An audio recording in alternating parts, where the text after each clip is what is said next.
warahmatullahi wabarakatuh.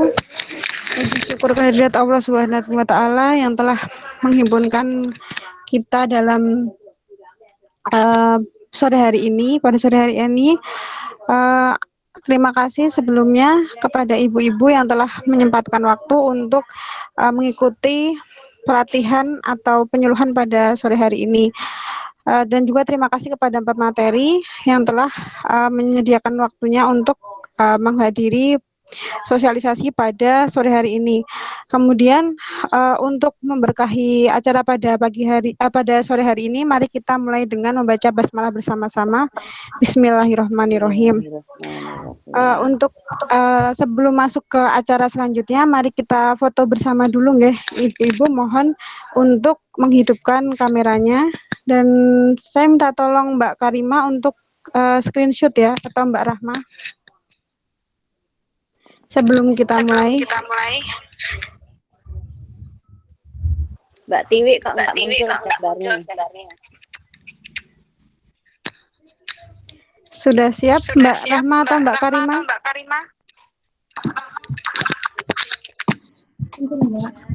Ya.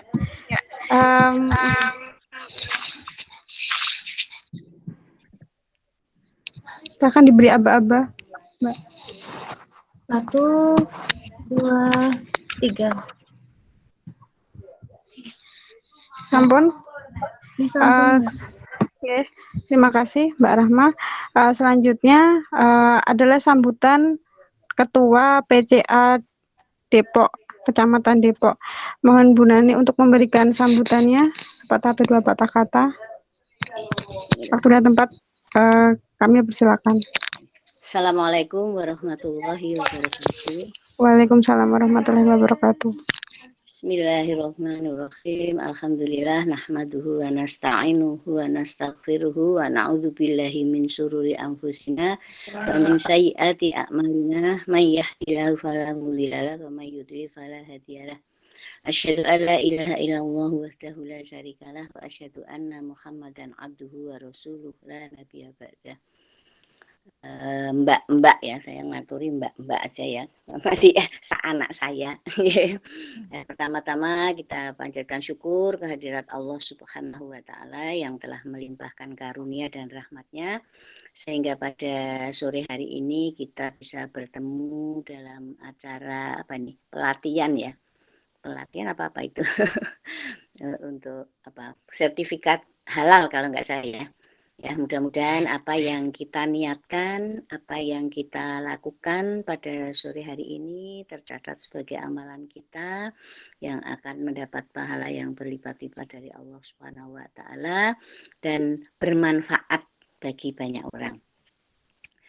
Untuk selanjutnya ya tidak banyak yang bisa saya sampaikan. Sebetulnya ini kan sudah beberapa hari yang lalu saya pikir waktu itu dari ranting-ranting itu juga sudah pada ngerespon, tetapi kok sampai saat ini kok belum banyak yang ya, tapi ya kadang-kadang gitu ya, kalau tatap muka itu kadang-kadang masih bisa banyak yang rawuh, tapi kadang-kadang kalau ibu-ibu terutama ya seperti saya ini sudah tua tuh gaptek ya, ini ya diajari anak saya ini saja bisanya ya cuma ini, kalau suruh ngapa-ngapain lagi tuh nggak bisa. Itu tadi saya nundul tangannya saya kayak gini kok terus nggak bisa lagi.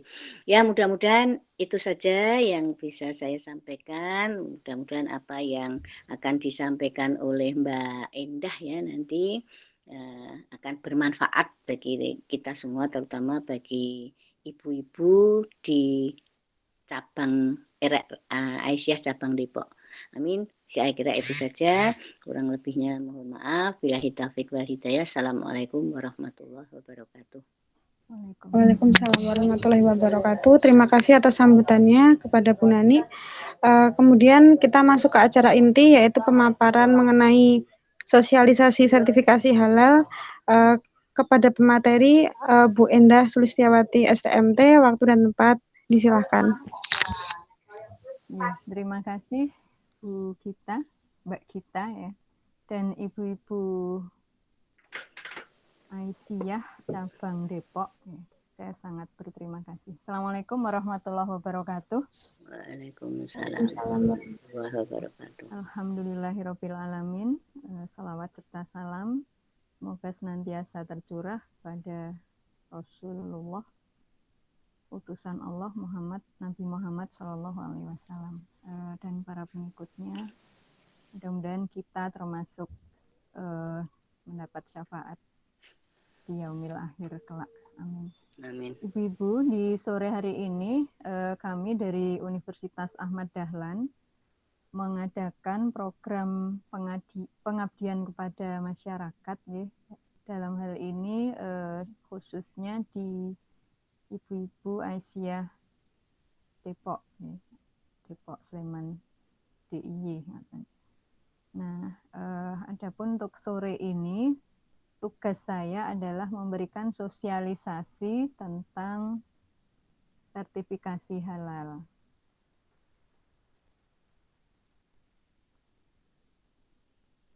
Nah, untuk sosialisasi sertifikasi halal ini, ya, jadi kita ikuti aturan pemerintah, ya. Pemerintah itu punya undang-undang, ya, Undang-Undang Nomor 33 Tahun 2014 tentang jaminan produk halal atau JPH, ya. Di situ dinyatakan bahwa semua produk yang beredar di Indonesia ini harus bersertifikat halal, ya. Sebelumnya saya ada pengantar terlebih dahulu, ya. Dulu kita kalau sertifikasi halal itu lewat LP POM MUI, ya, lewat LP POM MUI. Nah, sejak tahun 2014 ini ada undang-undang, tapi pelaksanaannya itu masih terus digodok, ya. Sampai hari ini belum mateng, ya. Ternyata ngoten nggih, masih aturannya masih ya wallahu a'lam, ya. Namanya sekarang di bawah Kemenak BPJPH gitu. Badan Penyelenggaraan Jaminan Produk Halal. Yang dulunya oleh LP POM MUI gitu, ya. Kalau LP POM MUI ya sebenarnya dulu sudah established, tapi tidak tahu, ya, dengan pemerintahan yang baru terus undang-undangnya dibuat terus yang menyelenggarakan jaminan produk halal adalah BPJPH. Namun dalam pelaksanaannya itu juga belum rapi gitu. Jadi sementara tetap masih lembaga sertifikasinya ya LP POM MUI yang masih jalan gitu. Nah, sementara ini belum jalan bagus, ya, BPJPH, ada undang-undang yang baru tentang Cipta Kerja di tahun 2020 yang banyak didemo itu. Di salah satu poinnya di situ menyatakan bahwa kewajiban bersertifikat halal bagi usaha mikro dan kecil itu didasarkan atas pernyataan pelaku usaha. Nah, ya karena di Undang-Undang Cipta Kerja itu kan tujuannya untuk memperbanyak lapangan kerja,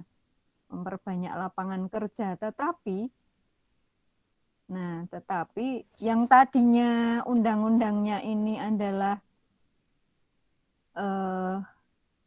menyatakan bahwa semua produk terutama ya produk, ya, yang beredar di Indonesia harus bersertifikat halal. Nah, di sisi lain, kalau untuk usaha mikro dan kecil, kewajiban sertifikat halal itu didasarkan atas pernyataan pelaku usaha. Nah, ini kan sepertinya bertolak belakang gitu. Kalau yang Undang-Undang 2014 itu semua produk harus bersertifikat halal. Nah, itu memang karena masyarakat mayoritas Indonesia itu Muslim, itu aman. Kalau aturannya seperti ini aman. Tetapi bagi pelaku usaha ini meresahkan gitu.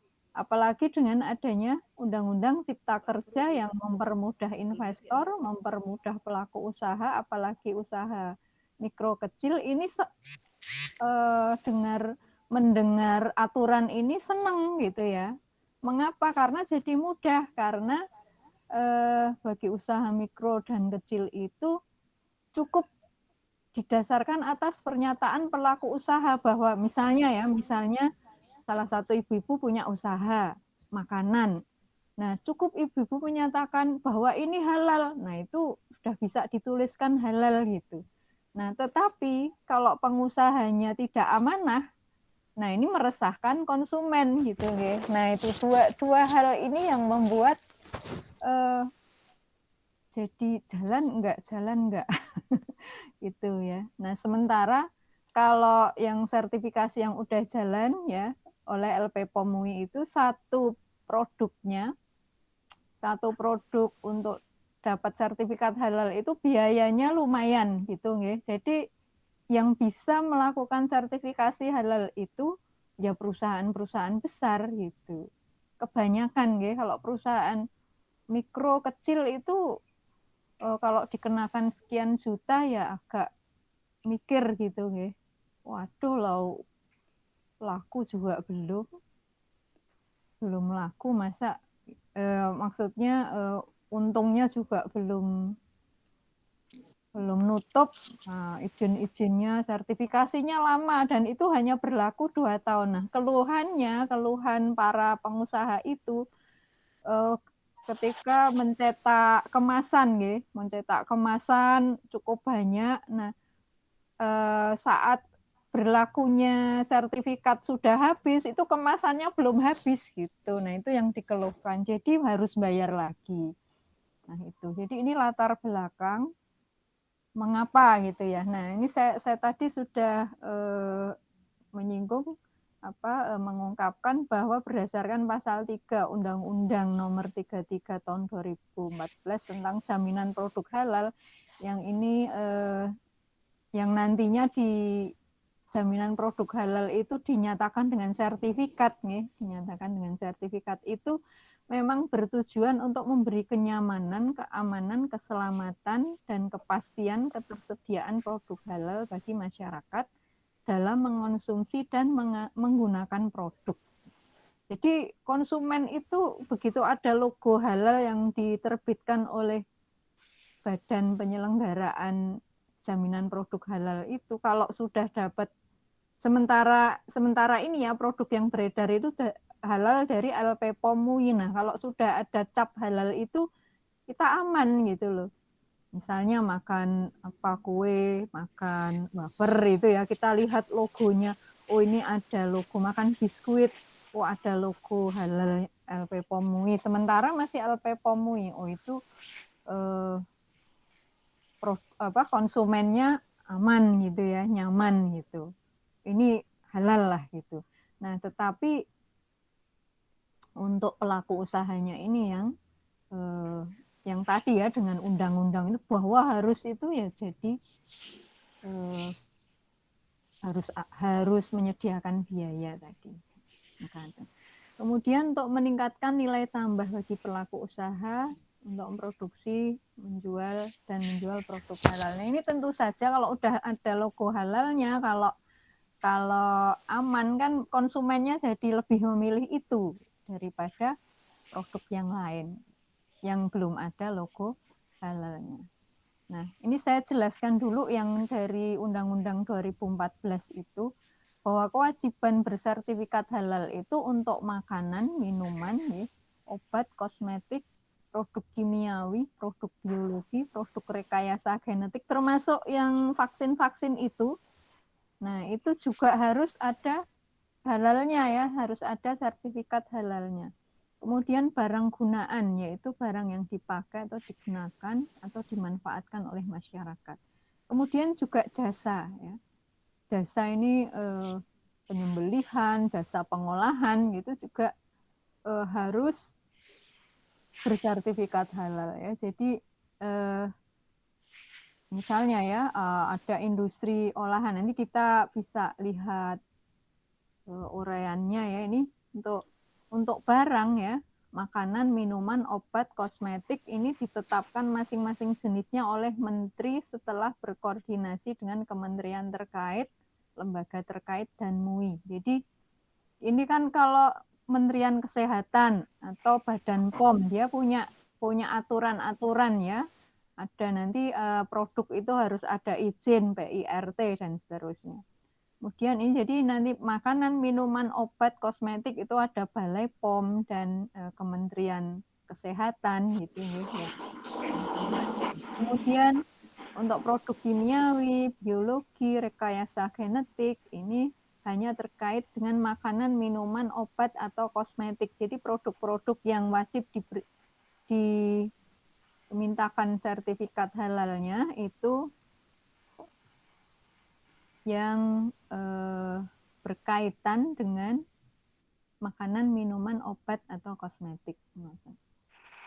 Jadi kan produk kimiawi banyak ya, produk biologi juga banyak. Hanya yang dimintakan sertifikat yang terkait makanan, minuman, obat, kosmetik. Kemudian rekayasa genetik juga demikian ya tadi. Nah, sedangkan barang gunaan yang digunakan atau dimanfaatkan ini hanya barang-barang yang berasal dari dan atau mengandung unsur hewan. Ya. Misalnya kuas ya, kuas untuk make up maupun untuk kue. Nah, itu ternyata bisa jadi dari bulu babi gitu ya, bisa jadi ya dari bulu atau dari rambut gitu. Kemudian barang gunaan yang dipakai sendiri, yang dipakai terdiri atas sandal, penutup kepala, dan aksesoris. Ya.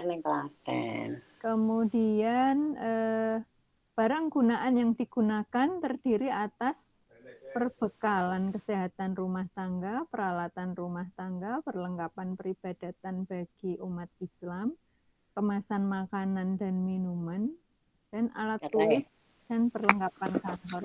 Ini harus semua yang terdaftar di sini harus dimintakan sertifikat halal ya.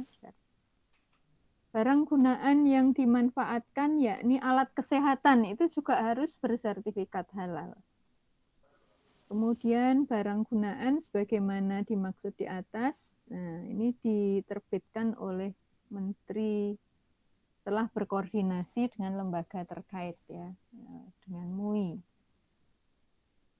Kemudian untuk jasa, ya, jasa misalnya penyembelihan. Jadi kita mengonsumsi ayam, ya, ayam atau kambing atau sapi gitu ya. Nah itu juga harus diperhatikan dari mana penyembelih. Tapi kita jarang ya, kita terus asumsinya, nah, Bismillah terus halal gitu. Nah tetapi untuk lebih hati-hati lagi, di sini sebetulnya ada sertifikasi jasa ya, jasa potong ayam, rumah potong hewan itu mestinya harus bersertifikat halal ya. Kan di sana ada aturannya, aturan penyembelihan kan ada ya, yang sesuai syariat gitu. Karena pada prakteknya ada juga yang tidak sesuai syariat. Nah itu biar nanti bahasan yang lain ini lagi ya Bu, lebih detail lagi ke sana. Karena panjang kali lebar kalau mau. Anggap saja ibu-ibu sudah perso gitu ya untuk penyembelihan gitu. Nah aturan-aturannya, pengolahan juga begitu, pengolahan pangan gitu ya, pengolahan kosmetik itu juga harus bersertifikat halal. Jadi perusahaannya tuh harus memintakan sertifikat halal bagi jasa prosesnya itu. Jadi setiap layanan dan unjuk kerja berbentuk pekerjaan atau hasil kerja yang dicapai yang disediakan oleh satu pihak ke pihak lain dalam masyarakat untuk dimanfaatkan oleh konsumen atau pelaku usaha. Ini ada penyembelihan, pengolahan, penyimpanan, pengemasan, pendistribusian, penjualan, dan penyajian. Ini hanya yang terkait dengan makanan, minuman, obat, dan kosmetik. Itu semuanya wajib dimintakan sertifikat halal. Nah, kemudian barang gunaan ini yang dapat dipakai terdiri dari sandang, penutup kepala, aksesoris. Jadi ini kenapa dimintakan juga supaya kita nyaman ya. Bahan pakaian kita atau mungkin tas itu dari kulit apa misalnya? Apakah dari barang yang tidak barang yang tidak boleh ya? Ya karena kalau kulit babi kan nggak boleh ya. Sepatu dari kulit babi nggak boleh dipakai. Nah ternyata ada ya produk-produk sepatu, tas juga yang dari unsur babi itu tidak boleh kita pakai. Iya, nggak fakultas ya. Sandang, penutup kepala, aksesoris. Jadi Oh, sandang betul. antara lain meliputi pakaian dalam, kaos kaki, jaket yang mengandung atau berasal dari hewan. Kemudian penutup kepala antara lain peci, topi, kerudung, dan helm yang mengandung dan atau berasal dari hewan. Kemudian aksesoris antara lain meliputi cincin, jam tangan, anting, gelang, pengikat rambut, ikat pinggang, dompet, tas, sepatu, sandal, bingkai kacamata, bros ya, yang mengandung hewan atau berasal dari hewan. Kemudian barang gunaan yang digunakan terdiri atas perbekalan kesehatan rumah tangga. Ini antara lain meliputi sikat gigi, tusuk gigi, benang gigi, dan enzim pencuci yang mengandung dan atau berasal dari hewan. Kemudian peralatan rumah tangga, ini ada sofa, sendok, garpu, piring, mangkok, gelas, pisau yang mengandung dan atau berasal dari hewan. Kalau hewannya halal enggak apa-apa, tapi kalau haram enggak boleh gitu. Kemudian perlengkapan peribadatan bagi umat Islam antara lain meliputi sajadah, tasbih, sarung, dan mukena yang mengandung dan atau berasal dari hewan.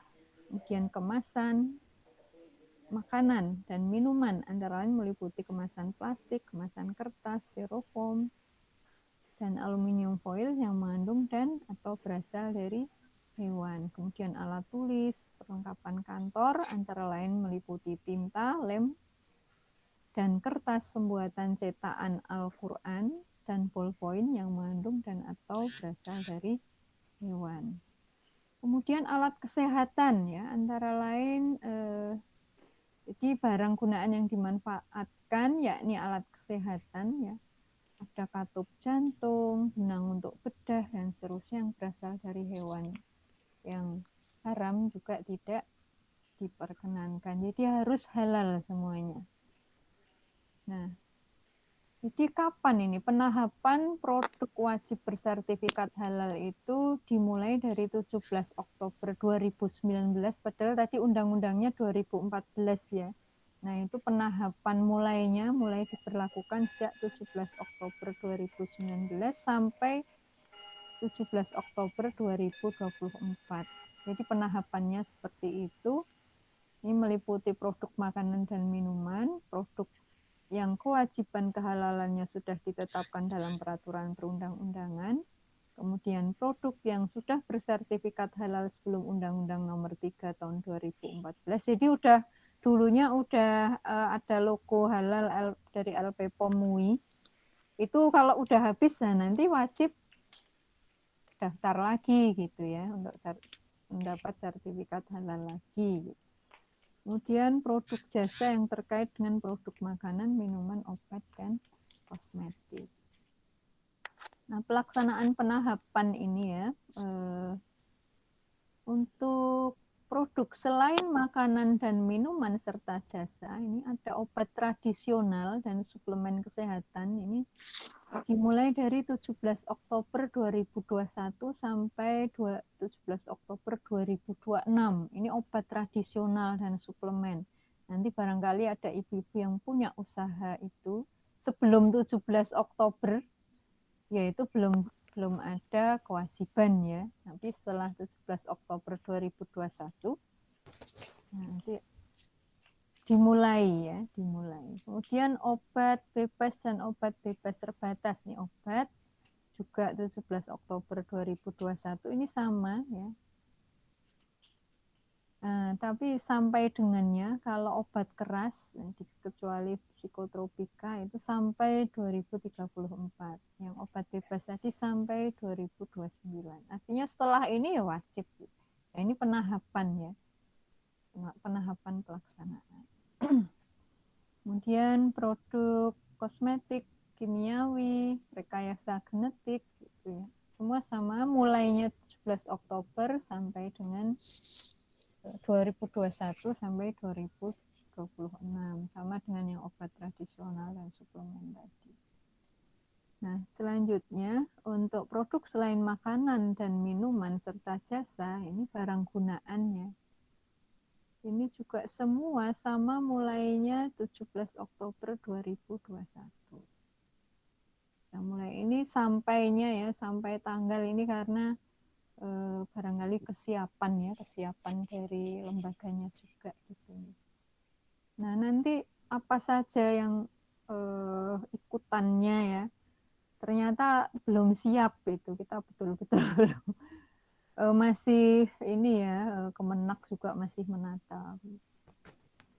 Nah, penahapan produk wajib bersertifikat halal ini ya. Produk yang belum bersertifikat halal pada 17 Oktober 2019 ini tetap dapat masuk, beredar, dan diperdagangkan di wilayah Indonesia selama memiliki izin edar, izin usaha perdagangan, dan atau izin impor. Jadi walaupun belum bersertifikat halal, ini boleh dijual, ya, asalkan ada izin edar, izin usaha perdagangan, ada PIRT-nya ya, ada PIRT atau izin impornya.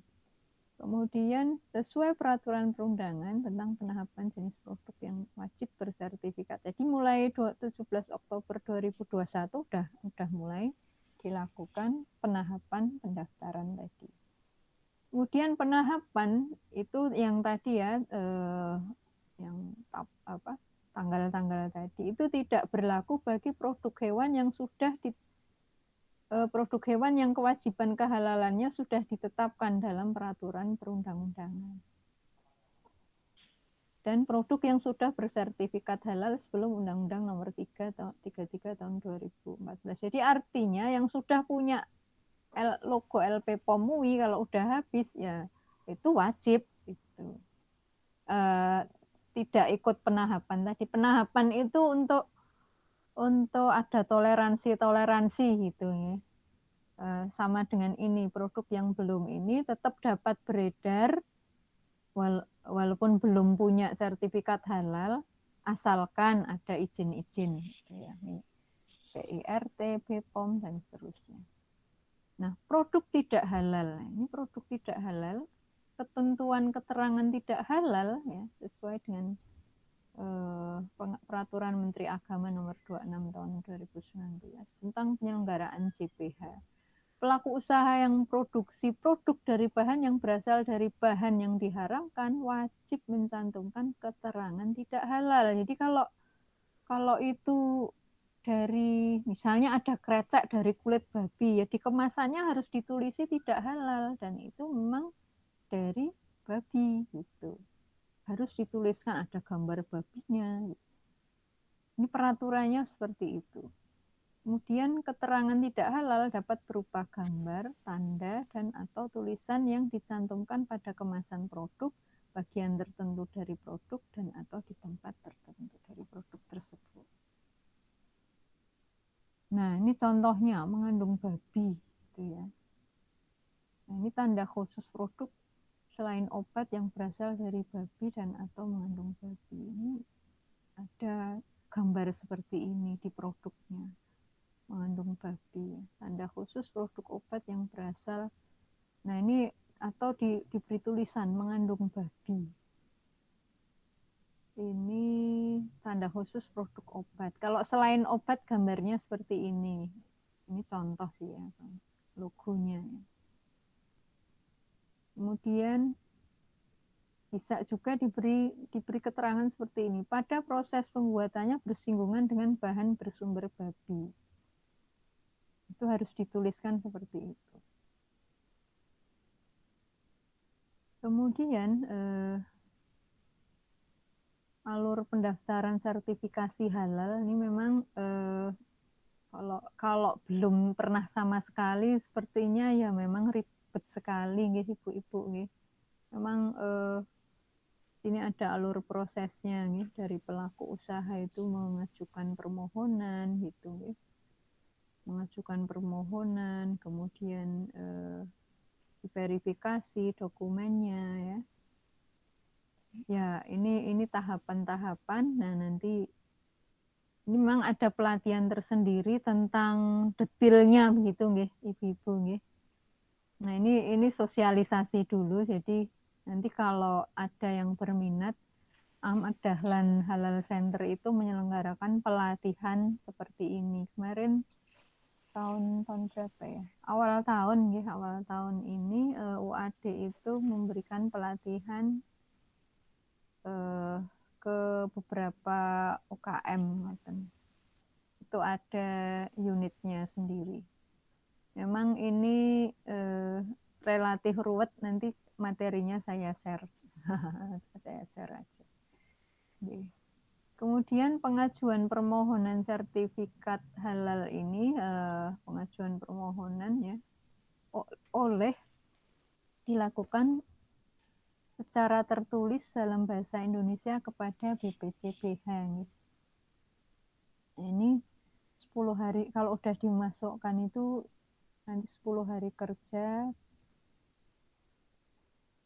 Kalau dokumennya lengkap akan dilanjutkan ke penetapan dan penugasan LPH. Kalau belum lengkap dikembalikan, harus dilengkapi gitu ya. Nanti kalau sudah lengkap ya permohonannya akan diteruskan. Kalau nggak lengkap ya ditolak gitu. Kemudian ada pemeriksaan setelah lolos ya tadi ya, setelah dokumennya lengkap itu pemohon menetapkan LPH ke LPH mana ada penugasan LPH lembaga pemeriksa halal. Nah, lembaga pemeriksa halal itu setelah adanya undang-undang yang baru ini tidak hanya LPPOM MUI gitu. Jadi ada beberapa LPH itu lembaga pemeriksa halal. Nah, kalau Muhammadiyah punya LPH KHT, ya, kajian halalan thoyiban. Jadi lembaga pemeriksa halal dan kajian halalan thoyiban, namanya LPH KHT Muhammadiyah. Kemudian pemeriksaan dan pengujian kehalalan produk ya, ini oleh LPH oleh LPH itu akan dilaksanakan pemeriksaan dan atau pengujian kehalalan produk ya, ini tugasnya seperti LPPOM MUI begitu. Ya, produknya akan diperiksa, keabsahan dokumennya diperiksa, kemudian dapat dilakukan ya di laboratorium itu ya. Ya, jadi kalau terdapat bahan yang diragukan kehalalannya itu diuji di lab. Kemudian LPH menyerahkan hasil pemeriksaan dan atau pengujian kehalalan produk kepada BPJPH. Nah, BPJPH memverifikasi. Kalau sudah diverifikasi, maka BPJPH menyampaikan verifikasi dokumen hasil pemeriksaan dan atau pengujian kehalalan produk itu kepada MUI paling lama 3 hari kerja. Nah, dari kemudian hasil pemeriksaan dan atau pengujian kehalalan produk itu produk dan bahan yang itu meliputi produk dan bahan yang digunakan, proses produksi halalnya tadi. Produk itu kan dibuat dengan proses ya, apakah prosesnya halal atau tidak, sesuai kaidah kehalalan atau tidak. Kemudian hasil analisis, kalau tadi dia ada bahan yang diragukan, hasil analisisnya bagaimana. Kemudian ada berita acara pemeriksaannya. Jadi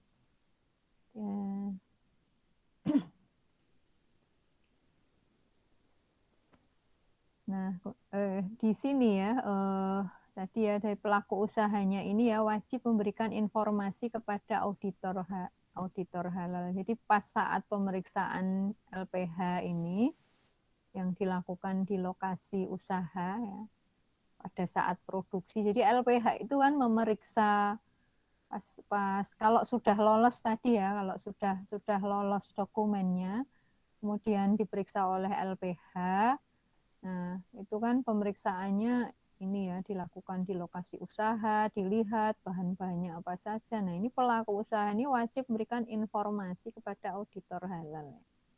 Nah, di sini waktunya paling lama 80 hari kerja ya, dengan penambahan waktu 30 hari kerja jika belum selesai. Nah, ini untuk luar negeri.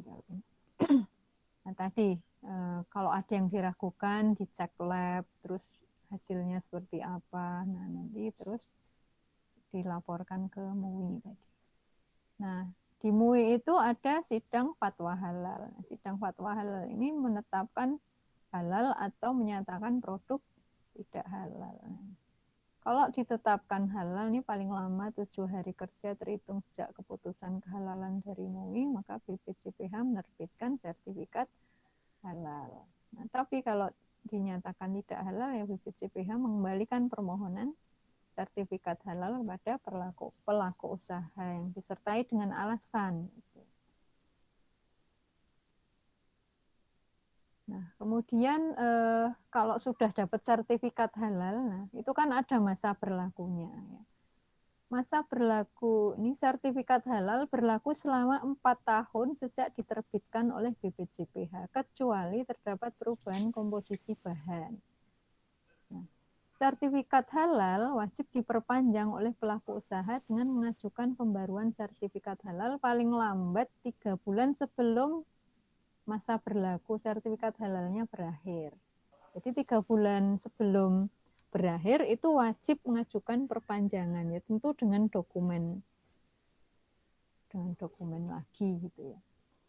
Permohonan pembaruan sertifikat halal dilengkapi dengan salinan sertifikat halal dan surat pernyataan yang menerangkan produk yang didaftarkan tidak mengalami perubahan. Nah, kalau mengalami perubahan ini sebelum 4 tahun harus mengajukan harus ya melaporkan apa perubahannya, periksa lagi. Kemudian dalam hal fasilitas produksi yang digunakan untuk memproduksi produk yang diajukan sertifikat halal juga digunakan untuk memproduksi produk yang tidak diajukan sertifikat halal, yang tidak berasal dari bahan yang mengandung babi atau turunannya, maka pelaku usaha wajib menyampaikan dokumen ini, nama dan jenis produk, daftar nomor produk dan bahan yang digunakan, kemudian proses pengolahan produk dan pencucian atau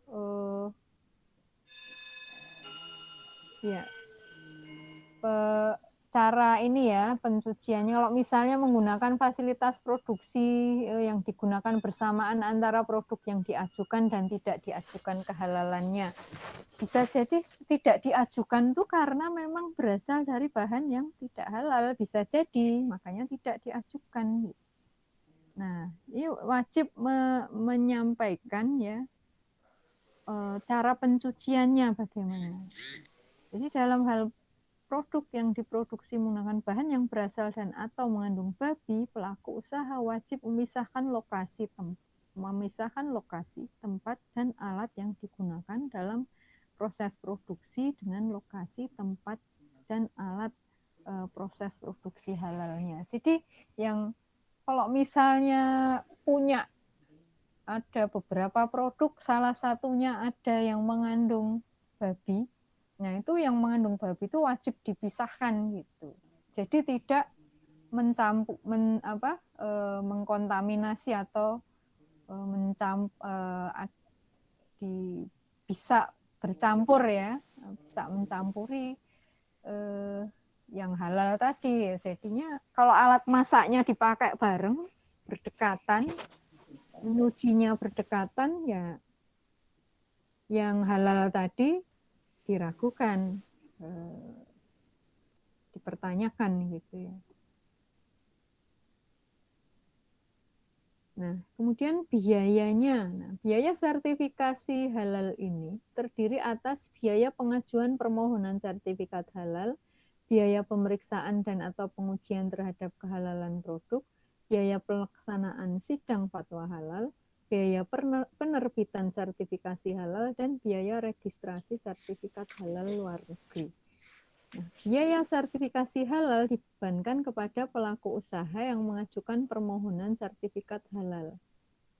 Besaran tarif biaya sertifikasi halal ditetapkan sesuai dengan ketentuan peraturan perundang-undangan. Kalau yang LP POM MUI itu sekitar 3 juta kalau yang sudah.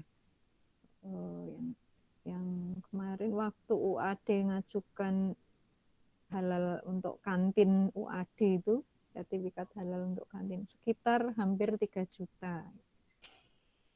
Biaya sertifikasi halal merupakan penerimaan negara bukan pajak kecuali biaya pemeriksaan dan atau pengujian terhadap kehalalan produk dan biaya pelaksanaan sidang fatwa.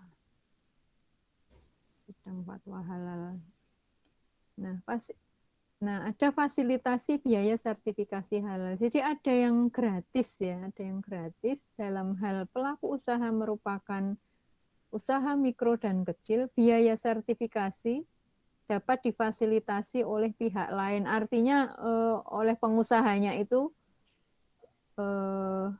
pengusahanya gratis ya, tetapi mengajukan ya mendapat fasilitas biaya dari pihak lain ya, entah siapa yang akan membiayai.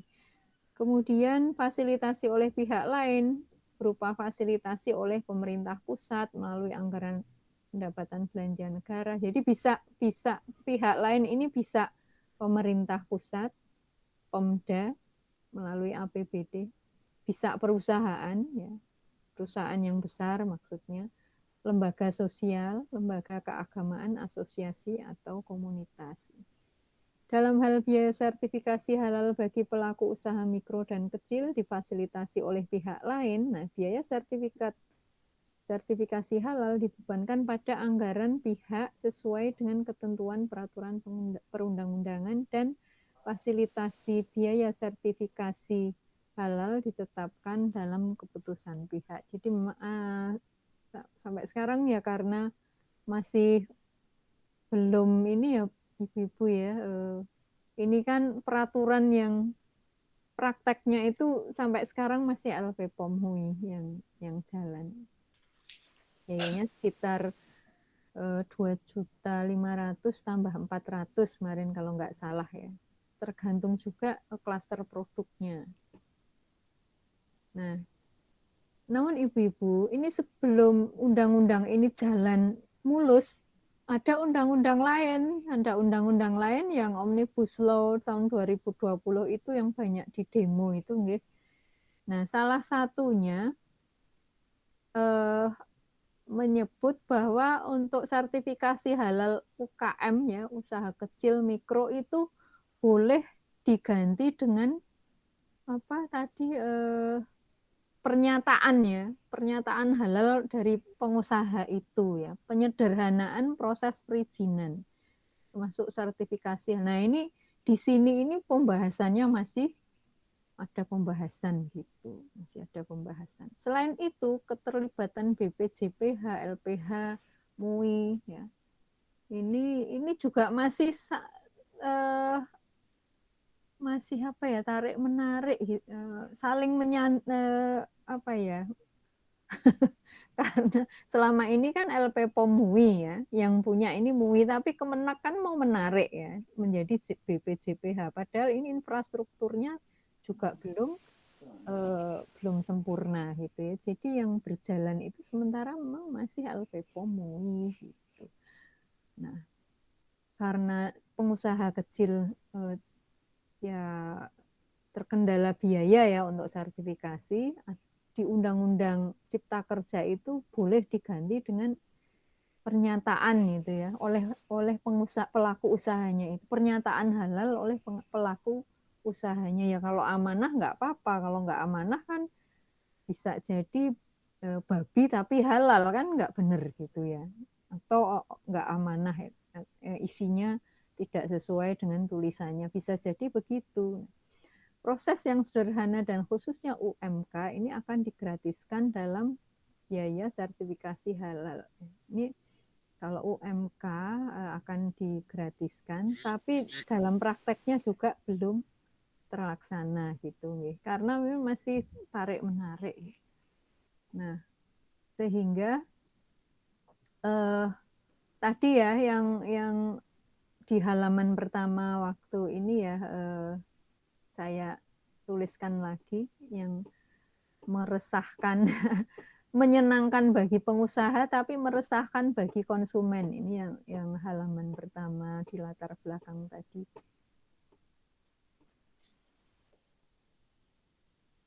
Nah, yang ini Undang-Undang Nomor 11 2020 Cipta Kerja nih, kewajiban bersertifikat halal bagi pelaku usaha mikro kecil didasarkan atas pernyataan pelaku usaha. Nah, ini menyenangkan pengusaha tapi meresahkan konsumen gitu nggih. Nah, jadi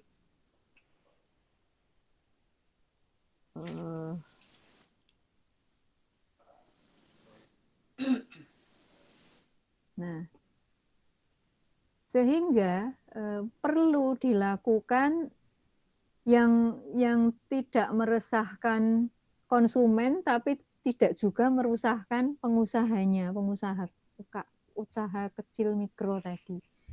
Nah, karena Undang-Undang Cipta Kerja juga sudah berlaku, itu yang berlaku gitu ya. Boleh, jadi boleh nulis halal sendiri gitu loh. Produk saya halal loh. Sudah boleh memberi klaim cap halal di kemasannya sendiri, itu boleh. Tetapi tentu saja itu tidak nyaman bagi konsumen. Gitu. Nah, sehingga perlu ikrar halal. Ya. Di sini Majelis Ekonomi dan Kewirausahaan PP Muhammadiyah ya menginisiasi program ikrar halal dan juga dibentuk karena ada BPCPH boleh membentuk LPH independen gitu ya, sehingga LPH KHT ini Lembaga Pemeriksa Halal Kajian Halalan Thoiban Muhammadiyah ya. Ini menginisiasi ya bersama MEK-nya PP Muhammadiyah. Itu menginisiasi program ikrar halal. Nanti seperti ini. Jadi tidak LP POM MUI lagi, tetapi ini lebih menyelamatkan. Ini biayanya tidak semahal kalau ke LP POM MUI. Ini juga bisa bekerja sama dengan Lasismu untuk pembiayaannya, begitu. Nah, maaf baterainya.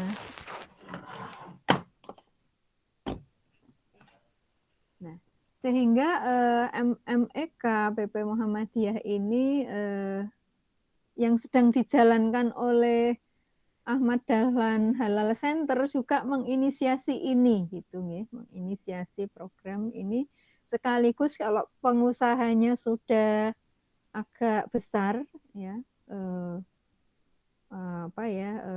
omsetnya udah besar gitu, itu dinaikkan ke sertifikat halal gitu ya, dinaikkan. Sementara masih menginisiasi ikrar halal dulu ya. Jadi ini ikrar halal itu apa?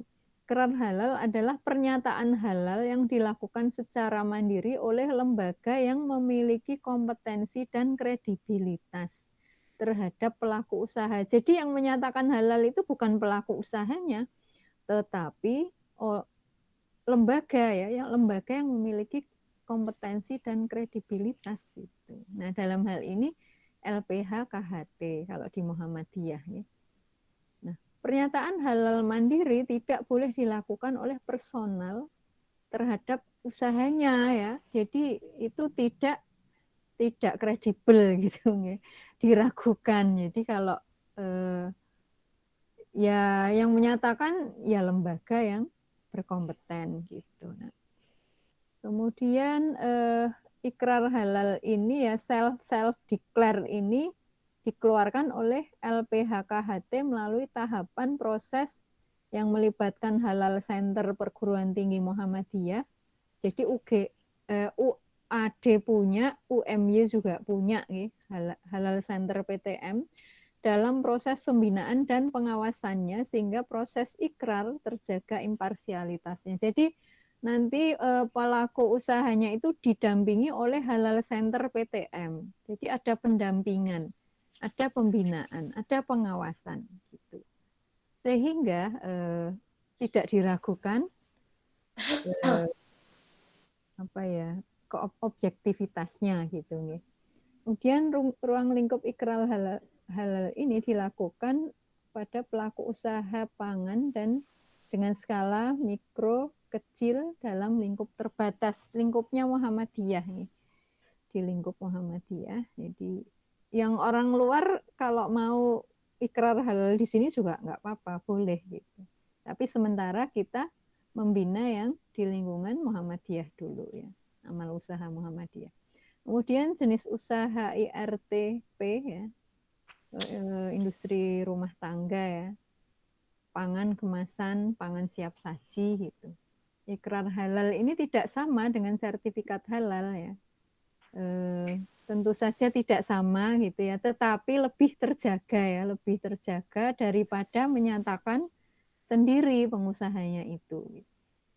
Nah, di sini ada klaster produknya, klaster lokasi, ada ruang lingkup terbatasnya. Nah, ini tak ada tahapan prosesnya. Nah, ini nanti kalau ini lanjut ya, ada pelatihannya, pembinaannya, ada tahap pemeriksaannya, kemudian kalau sudah diperiksa dan itu layak diberikan ikrar halal, nah diberikan ya. Dan ini juga memiliki masa berlaku dan juga ada pengawasan. Pengawasan dilakukan internal dan pembinaan ya dilakukan bekerjasama antara Halal Center, Majelis Ekonomi dan Kewirausahaan serta pengusahanya itu. Nggih, terima kasih Ibu-ibu, demikian yang bisa saya sampaikan. Monggo kalau ada sedikit tanya jawab nggih. Ini silahkan Ibu-ibu.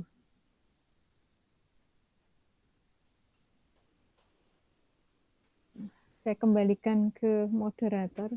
Monggo Mbak Gita. Terima kasih. Terima kasih Bu Endah atas materinya yang sangat bagus ya, karena kita sebagai umat muslim ini sangat penting untuk pelaku usaha maupun untuk kita sebagai konsumen.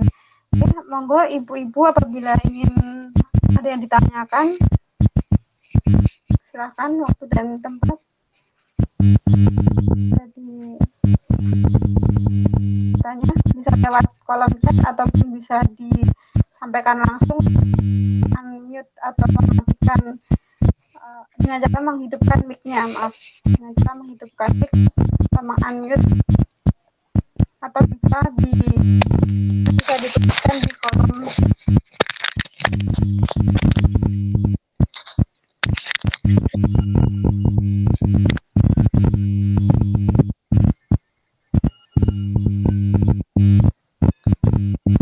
yang ingin bertanya mengenai sertifikasi halal ataupun ikrar halal di Muhammadiyah. Monggo ibu-ibu.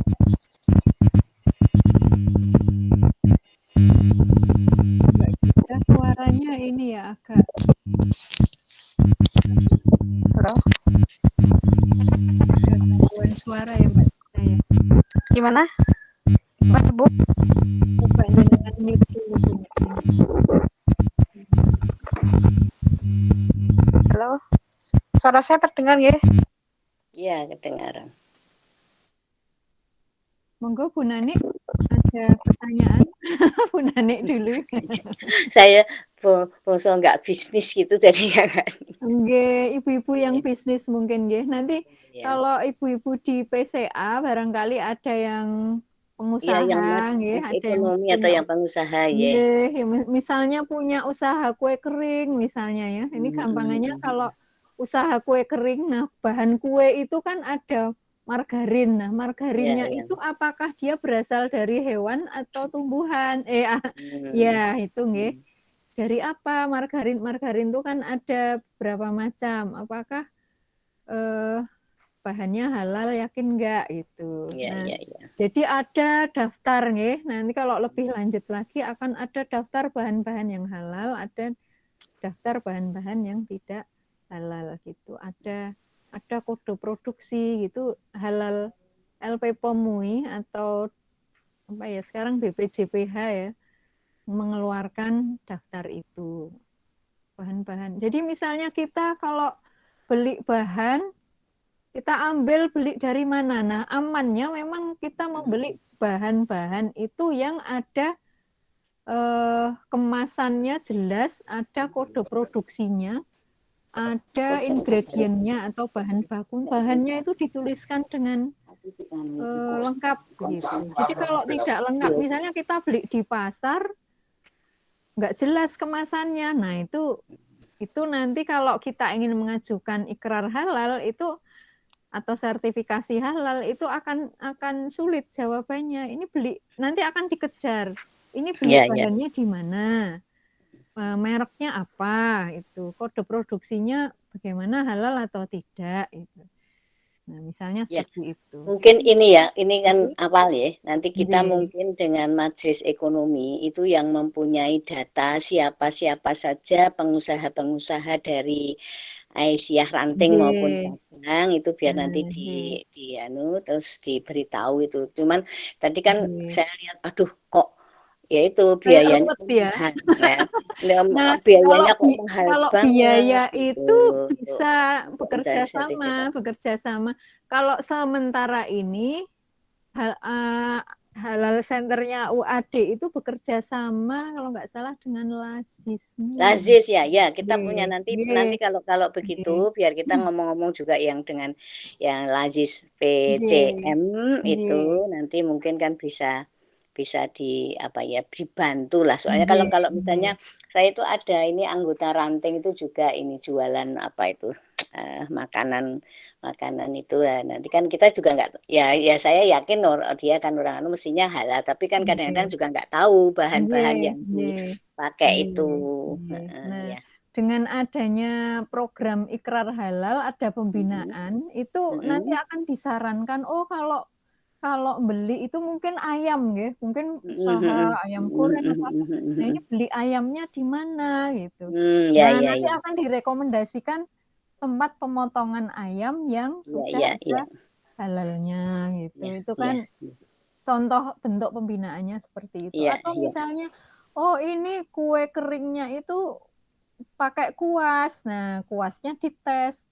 Ini ternyata dari bulu hewan gitu. Nah, bulu babi hewannya lagi. tertentu. Nah, kuasnya diganti gitu dari bahan yang kan ada yang dari bulu hewan, ada juga yang dari ini imitasi, jadi dari plastik itu juga ada.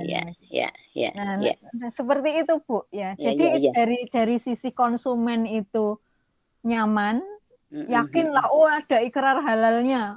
Wah, itu mantep lah mengonsumsinya. Itu kita dalam beribadah ya, kalau udah makanannya halal itu kan jadi mantep, ibadah juga mantep, nggak ragu-ragu. Nah, makanya.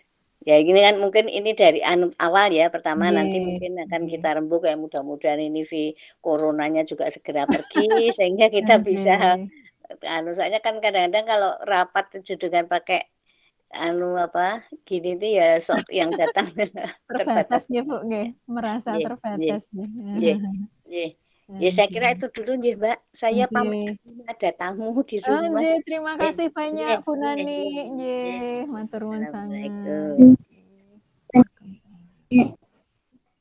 kehadirannya. Monggo ibu-ibu yang lain barangkali ada yang ingin bertanya silahkan. Wes, saya telepon. Lepas mak sih pora. Rumah apa tak ya rumah entah. Rumah. Monggo ibu-ibu. Mbak Tiwi mana Mbak Tiwi? Mbak Tiwi, Mbak Karima tuh. Silahkan ibu-ibu. Ini 17:05 tadi memang mulainya juga terlambat.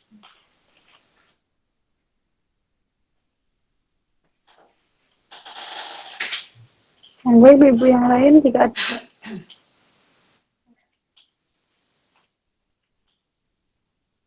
Biasanya nek buka langsung makan nasi.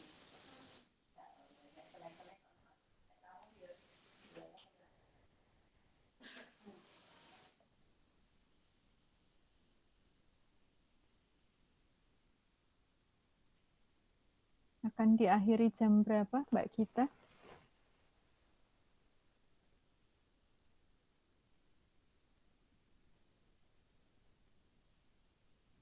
Halo, sesuai dengan jadwal saja Bu. Masih feedback mboten niki Bu? Halo, masih ada feedback Oh, enggak, suaranya? sudah enggak ada. Enggak, sudah Oh, bagus. Monggo ibu-ibu ada yang mau ditanyakan lagi apa buatan? Kalau tidak, bagaimana Bu? Diakhiri saja atau pripun?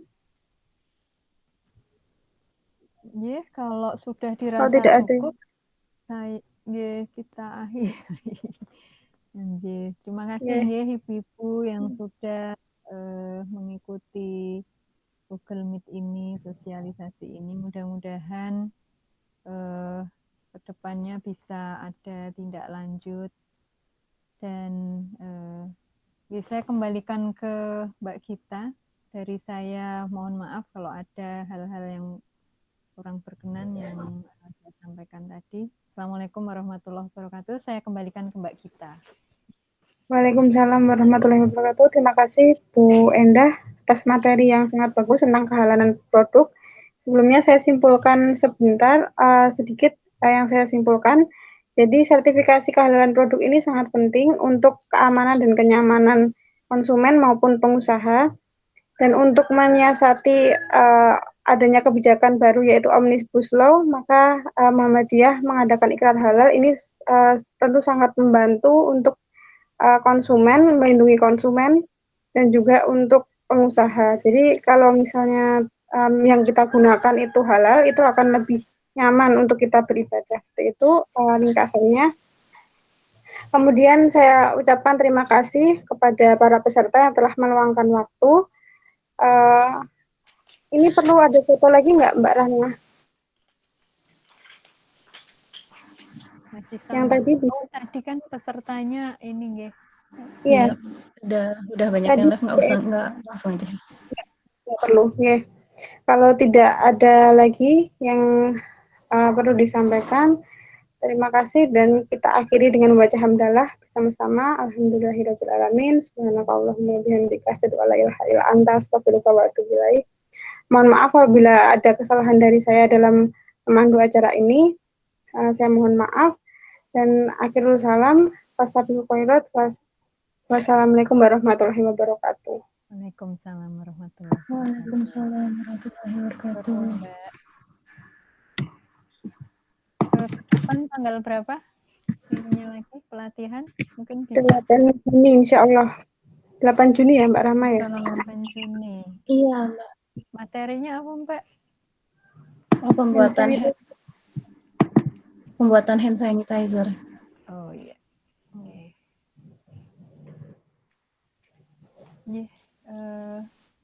Terima kasih Ibu-ibu, ini saya end meeting. End recording dulu. Terima kasih Bu Endah. Iya, sama-sama Mbak.